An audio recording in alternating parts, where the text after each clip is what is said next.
Grace and peace to you, friends. Thank you so much for joining me. Welcome to the Oak Tree Journeys. My name is Mandy Oaks, and this is the Encyclopedia Challenge. What is the Encyclopedia Challenge, you may ask? Well, if this is your first time here, that's a great question. I am reading the entire encyclopedia from two different encyclopedias. The Imperial Encyclopedia and Dictionary from 1909 and the Encyclopedia Americana from 1956. Does this mean you have to read it as well? Absolutely not. But if you want to, I think that's a great idea. And if you missed any of the podcasts or videos previously, feel free to check out the oaktreejourneys.com. And don't forget to like this, subscribe, send me an email, and just let me know what you think or comment. And is there a word that you want to know more about? Maybe it's a word we've been over. Maybe it's a word we missed. But I would love to hear from you. And today we are going to start with a word. Normally we start in the New Imperial Encyclopedia and Dictionary. But today we're going to start with a word from the Encyclopedia Americana in 1956. And it's a word that I just have fun saying. I may pronounce it incorrectly, I may pronounce it correctly, I don't know, but it's a fun word, and it's not in the New Imperial Encyclopedia and Dictionary from 1909. So let's go ahead and take a look at it. What is this fun word? Well, if you look at the description, you probably already know what it is, but it's ABDUL-AZIZ. That's just a fun name to say. ABDUL-AZIZ. Love it. But he was a Sultan of Turkey. He was born February 9th of 1830. He died June 4th of 1876. He was a son of Mahmud II, succeeded his brother Abdul-Majid I on June 25th, 1861. His reign was chiefly notable for the growth of Western influence in Turkey, the increase in Turkish newspapers, and the introduction of Western ideas. Loans were obtained from abroad, railroads constructed, and education was fostered. The Sultan's government had great difficulties to contend with in the Cretan insurrection of 1866, but notwithstanding the misunderstandings existing between the Sublime Porte and European governments over this question, in 1867 he visited Paris, London, and Vienna, being the first Sultan to travel abroad. That's pretty cool. In 1874, due to inefficient financial administration and the burden of foreign loans, the empire collapsed financially, and in the next year, the Sultan was faced with insurrections in Herzegovina and Bosnia. Midhat Pasha then became Grand Vizier in 1876, and on May 30th, supported by the European powers, deposed the Sultan, who was found dead a few days later. And at the very bottom it says, consult Osman Bey, originally Frederick Millingen, La Turquie sous la reine d'Abdul-Aziz, 1862 to 1867, Paris, 1868, Cambridge Modern History, Volume 2, pages 636, 637, 639, Volume 12, pages 381 and following, New York, 1902 to 1926.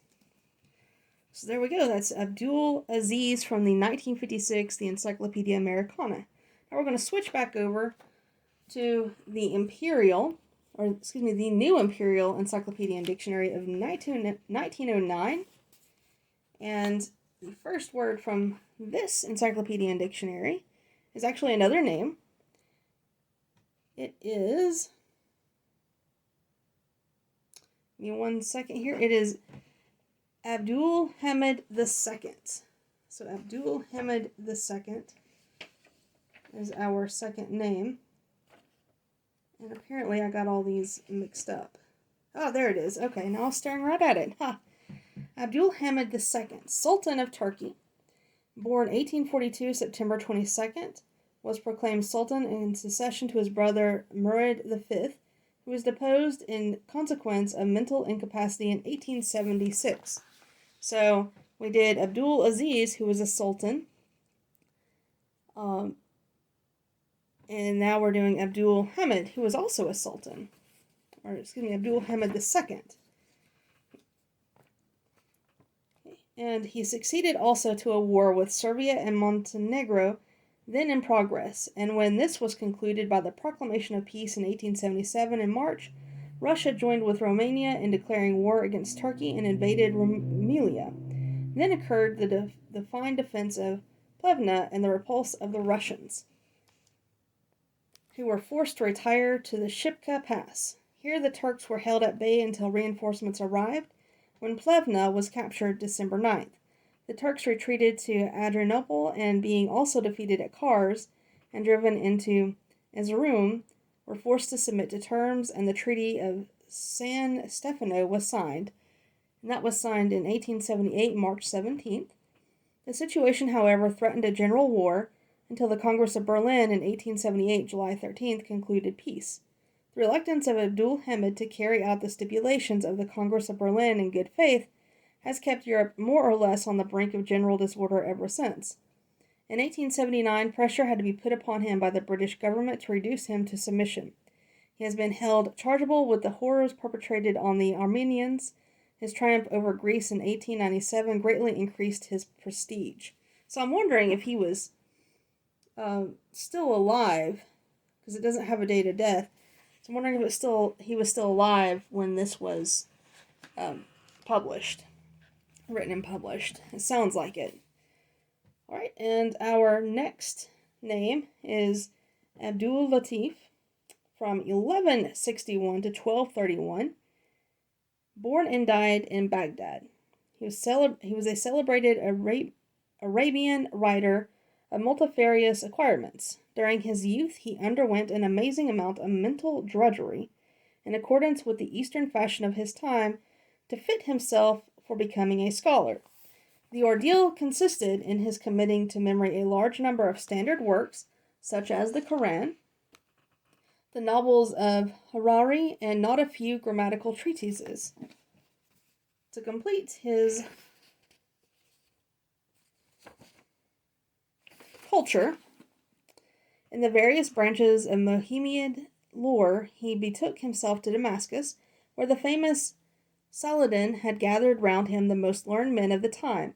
Through the liberality of the Sultan and the kindness of the Vizier Fidel, he was enabled to proceed to Egypt, where he delivered lectures while Saladin was fighting the lion heart at Saint Jean d'Arc, or Acre. Here he became intimate with Moses Maimonides, the great Jewish writer, and devoted himself chiefly to the study of medicine, although while at Cairo he also wrote his excellent and accurate work on Egypt, translated into Latin by Professor White of Oxford in 1800 and into French by Baron de Sacy in 1810. He died at Baghdad on his way to Mecca. Okay, and the next name we have is Abdul-Majid Khan, who was the Grand Sultan, the 31st sovereign of the race of Osman from 1823 to 1861, succeeded his father Muhammad II in 1839, July the 1st. The Turkish Empire was then in great danger. The army had been defeated and dispersed by the Egyptians in the Battle of Nisib in 1839 on June 29th, and there was nothing to hinder the victorious Ibrahim Pacha from advancing on Constantinople, where a large party were favorable to the Egyptian power. This party wished to make the viceroy of Egypt, Mehemet Ali Shakan, the ancient title of the Grand Sultan of both seas. Had it not been for the intervention of the Christian powers, the House of Osman was lost. The Treaty of July 1840, from which France kept aloof, rescued the young Padishah from sure destruction. Mehemet Ali submitted 1840 on November 27th, and the Treaty of July 1841, to which France subsequently adhered, settled the future dependent relation of Egypt to Turkey. The Sultan, though not very energetic in body or mind, proceeded in the path of reform begun by Selim III and Mahmud II. In this he had for his chief adviser Reshid Pacha, an intelligent and humane Mussulman educated in France. The aim of all his measures was to place the Osman population on a footing with the civilized inhabitants of the West. Abdul-Majid Khan wished the happiness of all his subjects without respect of creed. He sought a sort of proclamation of their rights was issued in the Hatti Sheriff of November 1839. This was followed by numerous reforms in all departments, and in 1850 the professors of all religions were decreed equal in the eye of the law. That these decrees remained in a great measure a dead letter is not attributable to the will of the Sultan. The chivalrous part acted by ABDUL-AZIZ Khan in 1850 in refusing, at the risk of losing his throne, to give up Kossuth and other political refugees to the menaces of Russia and Austria will make his name remembered in the annals of humanity. Okay, and alright, the next name is Abdur-Rahman.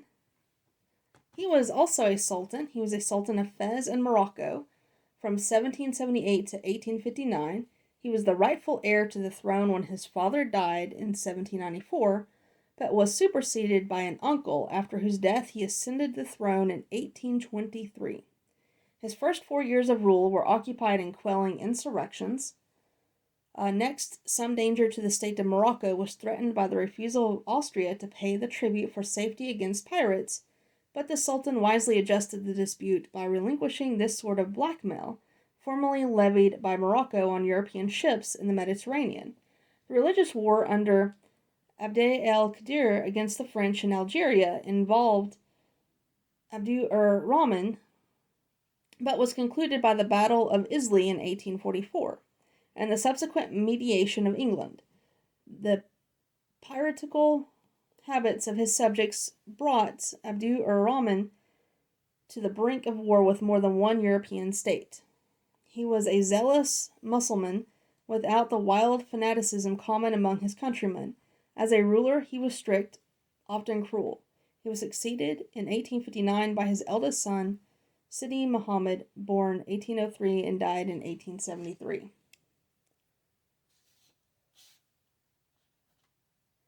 Okay, and the next name is Abdur-Rahman Khan, or Abdur-Rahman, Emir of Kabul, born about 1830. He became Emir in 1880. He was nephew of the Emir Sher Ali. During the Civil War of 1864, he took the side of his father, Afzul Khan, against his uncle Sher Ali. He was defeated and fled to Russian territory in 1869. In 1879, he went to Kabul, and the following year was elected Emir and recognized by the British government, which gave him a subsidy of $800,000 per annum. In 1888, while defending himself against a revolt, he was shot at by a sepoy, but though reported dead, was uninjured. He died in 1901 on October 3rd. And our next word is abar, which is a verb. In Old English, means to bear. So it must say a bear. So Old English, to bear, to comport oneself, a bearing, a bared. And I did not see the term a bear in the 1956 one, but I'll double check. And no, it's not in there. So it's just in the 1909 Encyclopedia and Dictionary. Okay, and the next word is Abecedarians, which is a small sect among the Anabaptists of Germany in the 6th century. They were followers of Nicholas Storch. They opposed learning to read, asserting that knowledge of the Holy Scriptures was the only essential to man, and that the true believer received this knowledge by direct communication from the Holy Spirit. Okay, and the next word is abecedary circles, which are rings or circles formed of letters and described about a magnetic needle, by means of which it was believed possible for persons at a distance from one another to communicate. I didn't see that one in the 1956 one either. I would like to know more about that. So I'm going to put that as one of the words to learn a little bit more about for our bonus. So once we get to 5 words, then I will do a bonus podcast. And our next name is Beckett Arthur William, who was an author. He was born in Hammersmith, England, in 1844 on October 25th. He was the youngest surviving son of Gilbert Abbott, 1811 to 1856, well-known humorous writer and London magistrate. He was appointed to a position in the War Office in 1862, was afterward private secretary to the Duke of Norfolk, was an editor of comic periodicals. I almost thought I was going to say comic books. It's like, what? Comic periodicals. In 1870 was a special newspaper correspondent during the Franco-German War. He was called to the bar in 1882. He is author of several plays and novels, among the latter About Town and Faded Flowers. He was long on the staff of Punch, editor, Sunday Times, John Bull, etc. And our last one before break is a Beckett Thomas. It just says C. Beckett. All right, and now is a great time for a break. I believe I'm going to grab some hot tea. We'll be back momentarily.